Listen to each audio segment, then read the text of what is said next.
Assalamualaikum warahmatullahi wabarakatuh.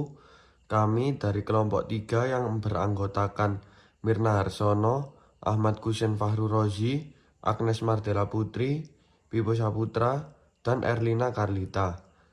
Di sini kami akan mempresentasikan tentang cara mencatat transaksi perusahaan dagang ke jurnal khusus, posting ke buku besar, dan buku pembantu. Pengertian jurnal khusus.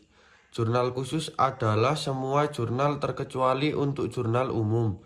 Jurnal-jurnal ini digunakan untuk mencatat jenis-jenis transaksi tertentu yang berisi informasi penting. Pencatatan dalam jurnal khusus dilakukan agar catatan tersebut tidak memenuhi buku besar dengan cepat.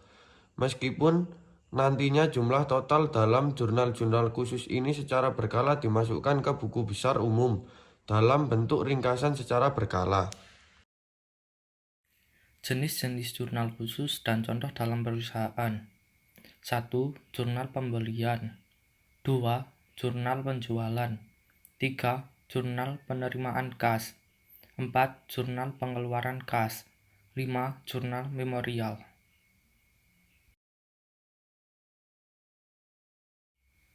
Jurnal pembelian. Jurnal pembelian adalah jurnal khusus untuk mencatat semua jenis pembelian secara kredit. Semua jenis pembelian yang dilakukan secara kredit dicatat dalam jurnal pembelian, termasuk yang berikut: peralatan kantor, jasa, barang yang diperoleh untuk dijual kembali.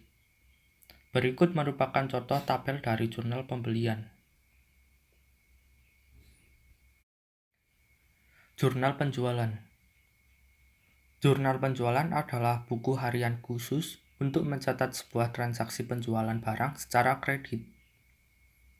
Berikut merupakan contoh tabel dari jurnal penjualan.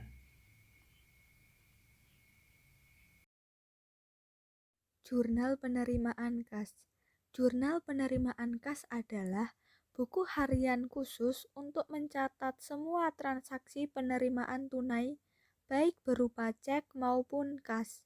Berikut ditampilkan tabel jurnal penerimaan kas. Jurnal pengeluaran kas.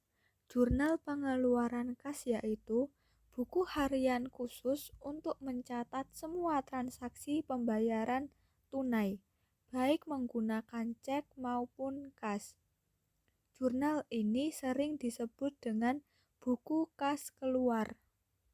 Berikut ditampilkan tabel jurnal pengeluaran kas. Jurnal memorial.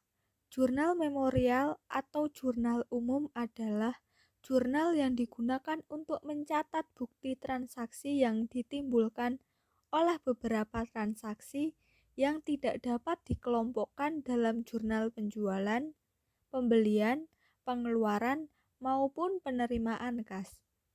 Misalnya saja transaksi retur penjualan barang atau retur pembelian barang. Berikut ditampilkan tabel jurnal memorial. Penjelasan. Transaksi yang kolomnya sudah tersedia, pencatatannya dilakukan sebagai berikut. Mencatat tanggal, nomor, bukti pada kolom yang tersedia. Mencatat nama dan alamat debitur atau keterangan lain yang bersangkutan dengan transaksi pada kolom keterangan. Mencatat jumlah sisi debit pada kolom rekening yang sesuai apabila transaksi yang kolomnya tidak tersedia untuk nama rekening dan jumlah dicatat di kolom serba-serbi dan sisi kredit kolom kas. Jenis buku besar pembantu perusahaan dagang. 1. Buku besar pembantu utang. Buku ini berisi kumpulan catatan transaksi hutang yang diberikan kepada perusahaan dan juga mencatat perubahan jumlah dan nominal kepada kreditur. Dalam buku ini akan terlihat informasi jelas mengenai siapa kreditur pemberi utang, nominal serta cara pembayarannya sekali saja dalam tempo tertentu atau berkala. Buku besar pembantu piutang. Pada buku ini berisi kumpulan piutang atau tagihan dari langganan kredit. Dalam hal ini, perusahaan menjual barangnya kepada pihak lain dengan melakukan transaksi penjualan kredit. Di buku ini tercatat rincian data debitur, nominal tagihan, dan cara pembayaran secara kredit dilakukan setiap tanggal berapa. Fungsi buku besar pembantu. 1. Memudahkan dalam proses penyusunan laporan keuangan sehingga meminimalisir kesalahan pencatatan pada buku besar umum.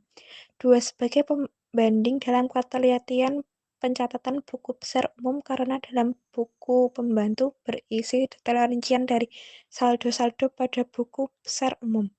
3. Bisa terjadi pembagian tugas dalam pengerjaan laporan akuntansi keuangan sebuah perusahaan. 4. Mempermudah dalam pencarian informasi mengenai jumlah akun dari pihak-pihak yang terkait. Terima kasih.